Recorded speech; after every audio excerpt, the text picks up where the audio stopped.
Well, for more on this, I'm now joined by political analyst Steve Topple. Steve, evening to you. We didn't hear much about the US, did we, in the Panama Papers? So what does this Oxfam report tell us? Evening, Bill. No, we didn't, and that's why in some respects this Oxfam report entitled Broken at the Top is really far more salient than anything contained in the Panama Papers. The figures in here are absolutely eye-watering.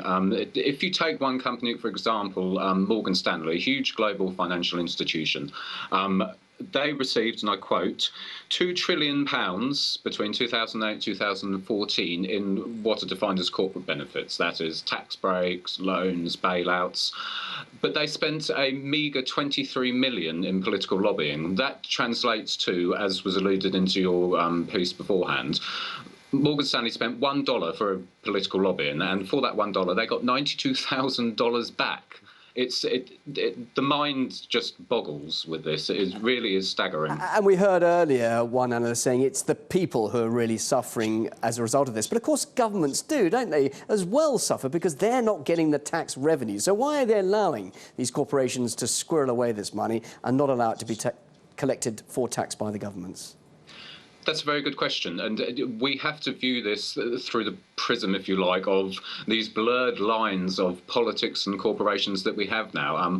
Back to the Morgan Stanley example, it seems slightly peculiar maybe that they paid Hillary Clinton $225,000 for a speech just after she left office and was responsible for passing a free trade agreement which enabled Panama to carry out the offshore work that it does. Lobbying is a huge problem in America, but the point is as well, this has global repercussions. It affects so many third world countries quite drastically. It's not just America which is being negatively impacted by this. Right, so Steve, these Panama Papers, and particularly what's happened now here in the UK, do you think as a result of what we've seen, the ramifications could actually see a change in policy? I mean, the government has been saying here in this country they've been cracking down on tax avoidance for a while already, but could the Panama Papers actually be a turning point?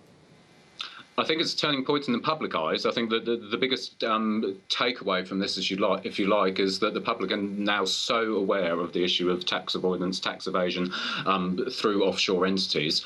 Will the government act?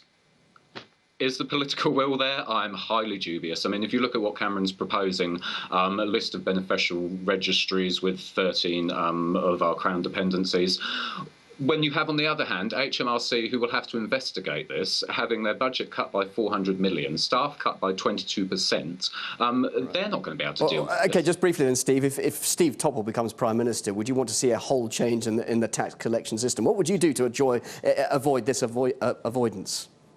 If Steve Topple became Prime Minister, Bill, the first thing I would say that companies either pay their tax in this country or they can go elsewhere. He says it straight. Thank you very much indeed. Steve Topple, live on RT UK. Thank you. Well, he's not the only commentator on tax avoidance.